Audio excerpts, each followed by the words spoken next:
વિરાજ ગામનો યુવાન હતો, તદ્દ શાંત, સમજદાર અને ભણેલો. શહેરની સાઇટ પર કામ કરીને ઘેર પાછો આવ્યો હતો. એને શાંતિ જોઈતી હતી, પણ જે શાંતિ માટે તે ગામ આવ્યો એ શાંતિ કંઈક ઉલટું સાબિત થઈ. વિરાજનું નવું ઘર ગામની બહાર ખાડી પલેળી જમીન પર બાંધવામાં આવ્યું હતું. ગામના લોકોએ કહ્યું પણ હતું કે એ જગ્યા પહેલાં એક તપોવન હતું. ત્યાં એક સાધુ રહેતા. એ અચાનક ગાયબ થઈ ગયા. કોઈ નથી જાણતું કે તેનું શું થયું. વિરાજને આવી વાતો પર વિશ્વાસ નહોતો. એને લાગ્યું આ તો ગામડાની જૂની ડરાવનારી ગાથાઓ હશે. ઘર સુંદર હતું. પહેલાં થોડા દિવસ બધું નોર્મલ રહ્યું. રોજ સવારે પશુઓના અવાજ, પંખીઓનું કલરવ અને હળવો હવાનો સુવાસ. પણ એક રાતે બધું બદલાઈ ગયું. એ રાત્રે વિરાજ અચાનક ઉઠી ગયો. એક સૂકવો અવાજ, જાણે કોઈ સૂકા પાંદડા ઉપર પગલાં મૂકે. એણે બારણું ખોલીને બહાર જોયું. અંધારું, પણ એ છાયાવાદ જેવી સાવ મૌન હાજરી એના રૂવાડા ઊભા કરી ગઈ. બધું છોડી એ પાછો અંદર ફેર્યો.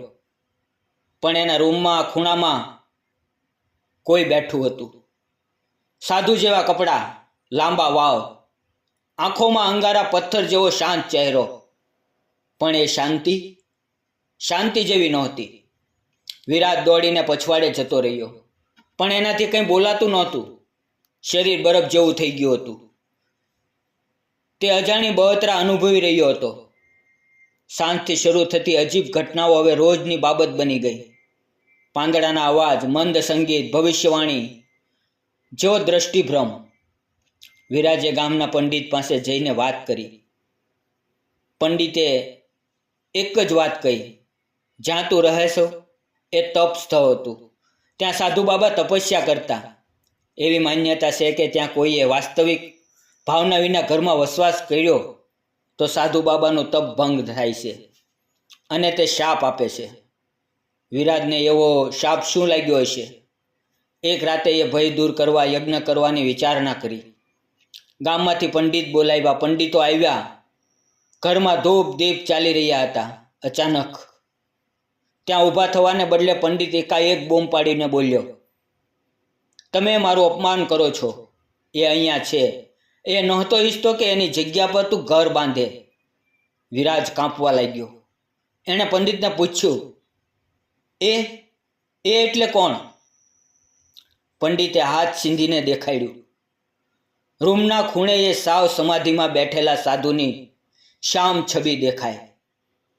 હળવો દુધાળો આકાર, આંખે આંખ મિલાવનાર કહેતો હોય, જ્યાં તપસ્યા થાય છે ત્યાં ઈશ્વર હોય છે, અને જ્યાં ઈશ્વર હોય છે ત્યાં કદી ઘરની ઈચ્છા ન રાખવી.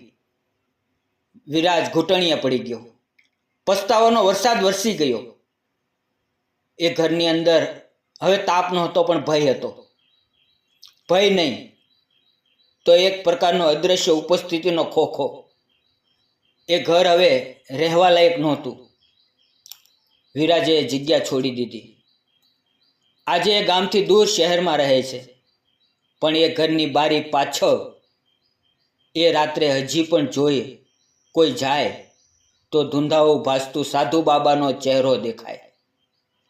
શાંત દેખાતી ભૂમિ પર ક્યારેક એવી વ્યક્તિઓ વાસ કરે છે, શક્તિઓ વાસ કરે છે જે શાંત રહેવા ઈચ્છે છે, પણ જ્યારે તેને જગાડવામાં આવે તો તે શાપ રૂપે પ્રગટ થાય છે.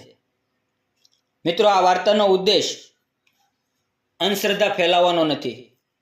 વિડીયોમાં આવેલા નામ, પાત્ર અને ઘટના ફક્ત કાલ્પનિક છે અને આ મનોરંજન રૂપે રજૂ કરવામાં આવેલી છે, અને તેને મનોરંજન રૂપે જુઓ. અને વિડીયો પસંદ આવ્યો હોય તો વિડીયોને લાઈક, ચેનલને સબસ્ક્રાઈબ જરૂર કરજો. ફરી મળશું આવતીકાલે એક નવી વાર્તાની અંદર. ત્યાં સુધી આવજો, અને વિડીયો પૂરો જોવા બદલ આપ સૌ મિત્રોનો દિલથી ખૂબ ખૂબ ધન્યવાદ.